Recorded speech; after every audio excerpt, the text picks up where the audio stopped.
Well, check out this thing that I managed to get working. It's the, Macintosh IIsi. And, this thing is in basically mint condition, and the little scuffs that are on here, I could probably just get these off with some alcohol. Like, I don't think these are, like, real scratches or anything, they just look like little scuffs. But, even on the display here, yeah, I think there's a little tiny bit of a scratch, but like I said, this thing is in, like, near mint condition. The box it came in, they decided to use styrofoam stuff, so I'll have to get a toothpick and get all of these out of here, but whatever, it doesn't affect the performance. This is the display that came with it is the Macintosh color display. And the thing I like the most about this computer is how convenient everything is. Now, I grew up, oh god, I just forgot everything. I grew up in a elementary school using all Mac computers. I remember they did have one old Macintosh in there, but, I mean, obviously they didn't use it. They had iMac G3s. And later, after that, they upgraded to the flat iMac thing with the white plastic. Yeah, those. And the thing I remember was on the iMac G3s is how you had the keyboard and it had two USB ports on each end, so you could conveniently just plug the mouse into one of them. And it's kind of how this is. Here you have the mouse and it plugs directly, yes, the one button mouse, the Apple desktop bus mouse. And it conveniently plugs over here into the keyboard. Now the keyboard, it's a keyboard. It's actually quite small without like function keys and all the fancy stuff we need for modern computers. The thing I find the most fascinating is the caps lock key. Instead of it just being a normal key switch, it's a toggle switch. Fancy, since it doesn't have like an LED indicator or anything. It's just a on-off toggle switch. And then from here, this is what I like. You just conveniently plug the mouse into here. Then you plug this cable into the keyboard. Just comes around and just goes right into the back of the computer. The other thing I also find very convenient about machines like the... Ooh, it's cracked. Something just buzzed and the lights flickered. Alright, oh no. It's cracked and chipped off right there. I can move that little piece. Whatever, that's not too bad. Kind of got a spaghetti of cables going here. But the monitor, it plugs directly into the computer. So whenever the computer powers on, it automatically powers on the display. Very interesting. And then, you just got your, whatever this... I don't know anything about these ports. These, like, probably a PS2, I guess. These look like serial ports. I think that's what that is. I don't really know. But, that looks like it's for an external floppy drive, maybe? Guess that's what that symbol means, but this is the display. Yeah, I'm not going to worry about screwing that on, because that's unnecessary.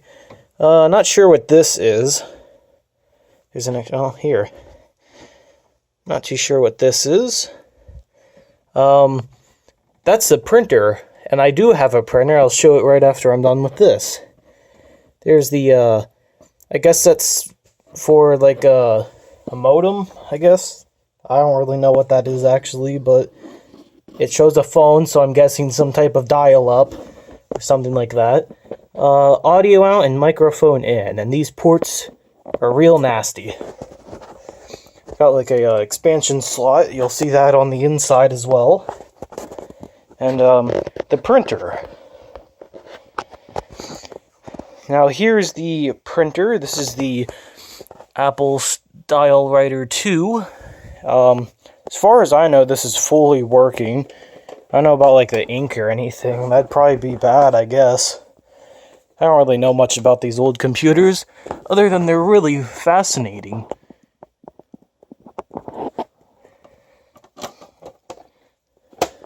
So yeah, I got this at a yard sale kind of thing for $3. They just said, give us anything and you can have it. Offered them $3, got it. It does power on, and this is the cable that plugs into the Mac computer. Alright. It also came with all these discs. I don't even know what you call it. I know they got some like specific name or something, but here's all of them.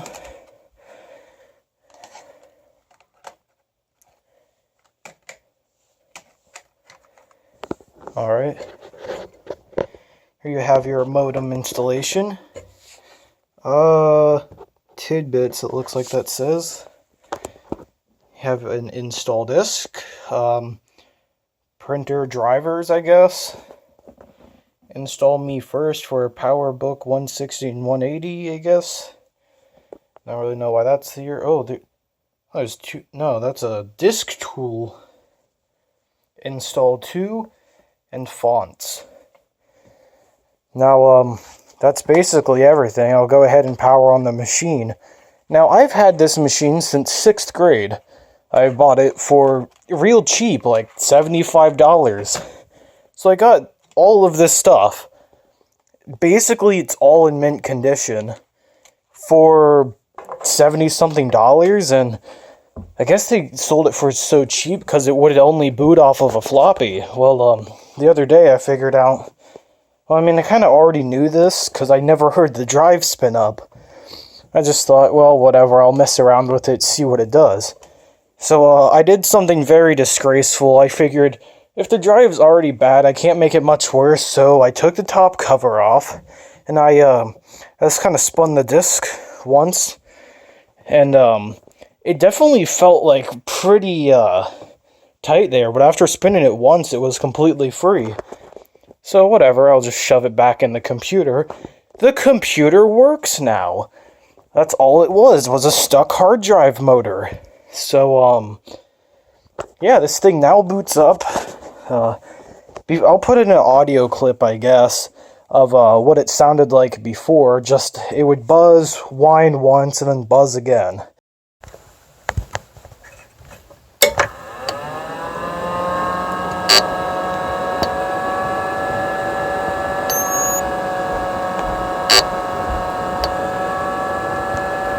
But, here's the full boot of it, I guess. This looks like it was, last ever used in a school in Ohio. So I'll go ahead and start it.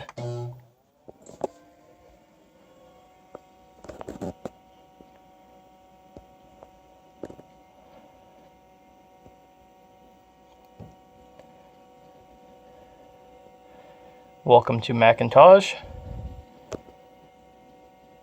Hard drive's humming away. Or I guess, I don't know, clicking away. Start seeing all this stuff load in.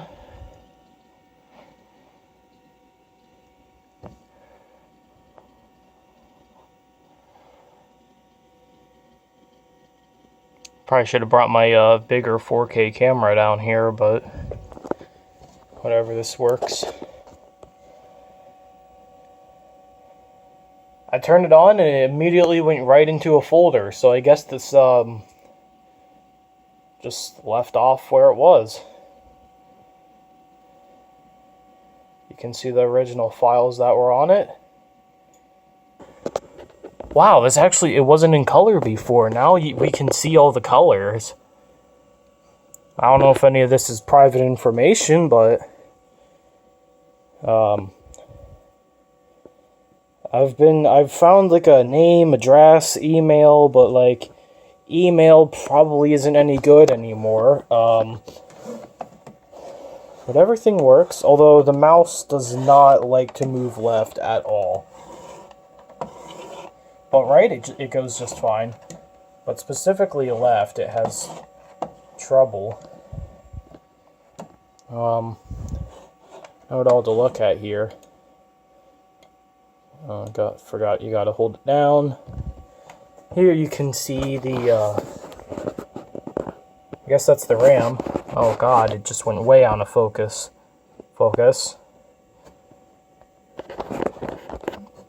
Alright, here you can see all the information. So it's running 7.1. Macintosh IIsi. 5 megabytes of RAM.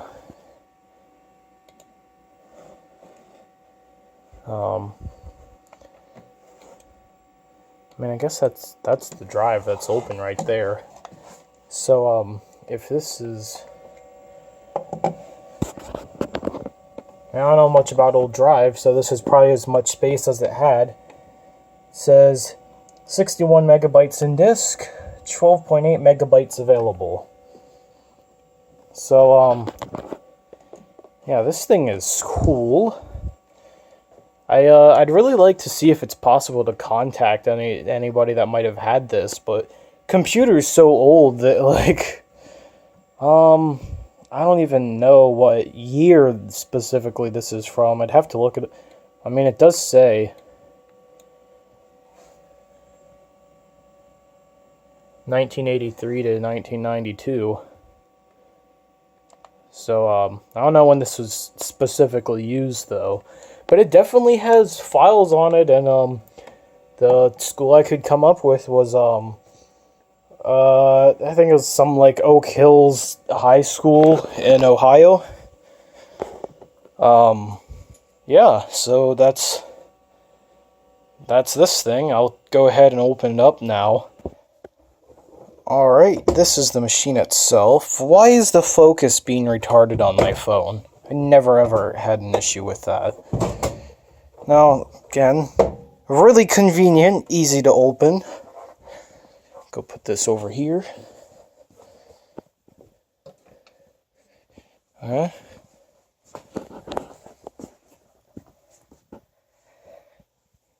Here is the inside of the device.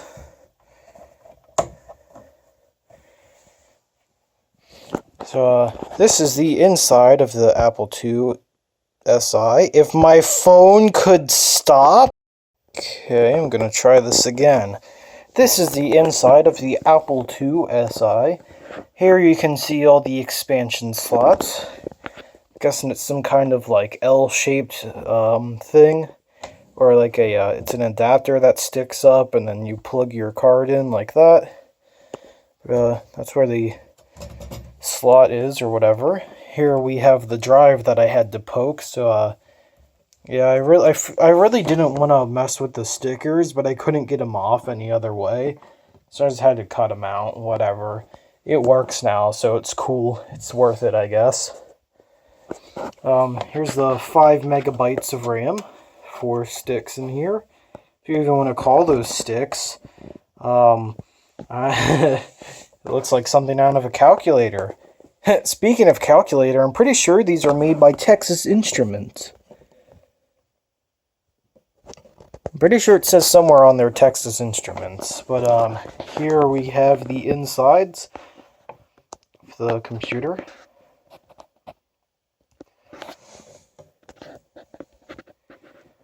This thing's kind of dusty, but for how old it probably actually is, this is minimal dust, as far as I know. It looks almost new, but it's a little dusty, as you can see right there, where it's wiped off at some point. Some AMD chip, probably a GPU, a graphics processor. Yeah, here. It looks like a chip made by Philips. There's a bunch of different brands of stuff in here. It's a Motorola chip. That actually might be the CPU or something, I think. I don't know. Whatever these things are, I have no idea what any of this stuff is. It just looks really cool. I recognize some of the brands. Don't know what these are. Don't know what that is. Some different brand of stuff over here. It's it's pretty dusty over here. Yeah, the fan also needs cleaned out some. I'll probably do that later, or at some different point in my life, because I'm not messing with this after this. You have your floppy drive. Now this is really, looks like a kind of cheap way out, if you ask me. This is the LED indicator on the front of the computer. They just took an LED light and shoved it into a little like motherboard connector thing. Now, try and do this one-handed and hope I don't regret my life. Alright, under the Quantum Pro Drive LPS, we have the speaker, which is also the LED indicator thing. And, yeah, just go ahead and install this before I actually break this hard drive. Here's the floppy disk drive. And the power supply made by Sony. How many watts is this? I'm not exactly sure, but if someone wants to go for it, there's your math. And go ahead and start it up once more. Get some hard drive and computer ASMR.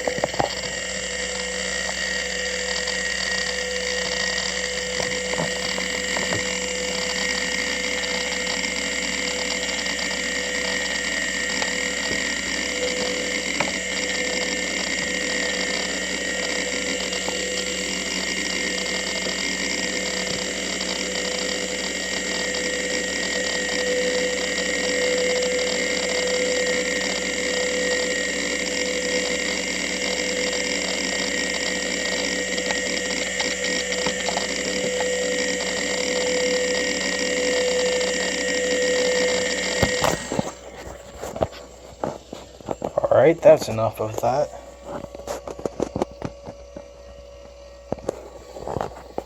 Use the fan. Blowing, oh wow, that's a lot of air. It's blowing air out instead of in. A lot of it as well. It's the LED indicator. Computer without the light on. Very nice, completely functional, and in near mint condition. All I had to do was poke the hard drive to fix it. Pretty interesting. Yeah, like I said, it's a disgrace to open a hard drive at all. But I'd say it's worth it. I should probably make a backup of this drive just because. Probably buy a second one so I can factory reset it, I guess. Because I kind of don't want to get rid of the information on here just because it's cool from this time period. But that is my Macintosh IIsi. Completely working, in great condition, with a StyleWriter 2.